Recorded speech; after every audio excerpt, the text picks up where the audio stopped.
Magandang umaga sa ating lahat. Narito ang update o sa monitor natin na sa manong panahon na si Typhoon Julian. Kanina alas 2 ng madaling araw, si Bagyong Julian ay bahagyang humina at downgraded na into a typhoon category at nananatili pa rin po mabagal yung pagkilos nito dito sa karagatan southwest ng Taiwan. At huli nga po itong namataan sa laing 280 kilometers west-northwest ng Itbayat, Batanes. Taglay nito yung lakas ng hangin 165 km per hour malapit sa sentro at bugso ng hangin na umaabot sa 205 km per hour. Ito ay kumikilos pahilagang kanluran ng mabagal at sa kasalukuyan po ay hagip pa rin ng mga malalakas na hangin and also ng mga malalakas na pagulan ang area ng extreme northern Luzon. At ayon nga po dito sa ating latest forecast track analysis ay nagkaroon po ng significant change dito sa track forecast ni Bagyong Julian kung saan nakita pa rin naman po natin na magre-recurve ito at kikilos pa northeastward or hilagang silangan kung saan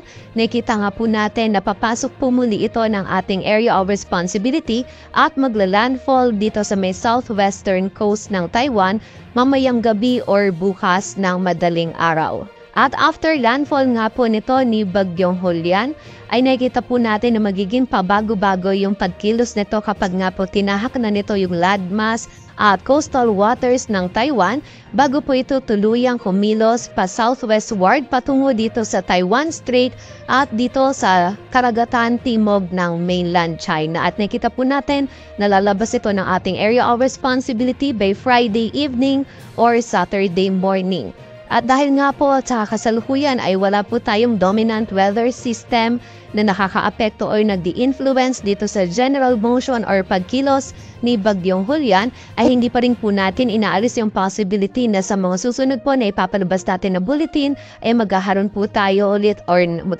ulit ng shift or pagbabago sa track forecast ni Bagyong Julian. So continuous monitoring pa rin po tayo. And also, nakita din po natin ngayon maging sa mga susunod na araw is patuloy na po yung paghina ni Bagyong Julian dahil po yan sa nakita natin na papalapit o yung incoming natin na northeasterly wind flow o yung malamig po na hangin dito sa may East China Sea maging sa area din po ng Taiwan Strait. And also dahil nga po naging matagal na yung paglagi ni Bagyong Julian dito sa karagatan sa southwest ng Taiwan or naging mabagal na po yung pagkilos nito dito po sa karagatan na ito, ay nakikita po natin na nagkakaroon na po tayo ng upwelling or yung hangin po is tutulak na palayo yung surface water natin na mainit at napapalitan na po ito ng cooler water from beneath the surface ocean. So dahil po dito ay hindi na po nagiging ganun ka-favorable yung condition para kay Bagyong Julian na mag-intensify pa. And also, nakita din po natin kapag nga itong si Bagyong Julian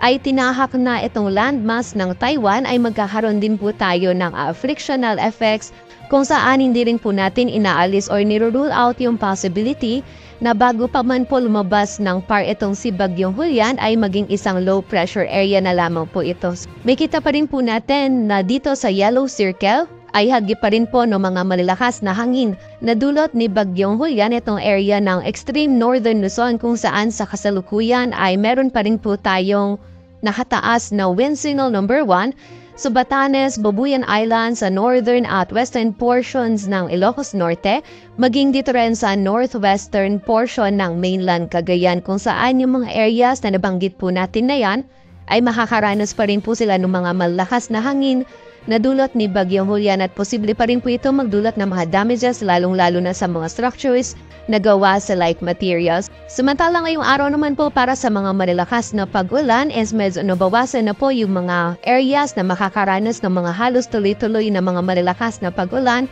but meron pa rin po tayong mga moderate to heavy rains dito sa area ng Batanes at Babuyan Islands at makakaranas pa rin po ng mga light to moderate to at times heavy rains naman yung nalalabing bahagi pa ng northern Luzon. At sa kasalukuyan po ay meron pa rin tayong nakataas na gale warning. Dito yan sa mga dagat baybayin ng Batanes, Babuyan Islands bagay sa northern coast ng Ilocos Norte kung saan hindi pa rin po natin pinapayagang pumalaot yung mga kababayan natin mga isda, pati na rin yung may mga maliliit na sasakyang pandagat.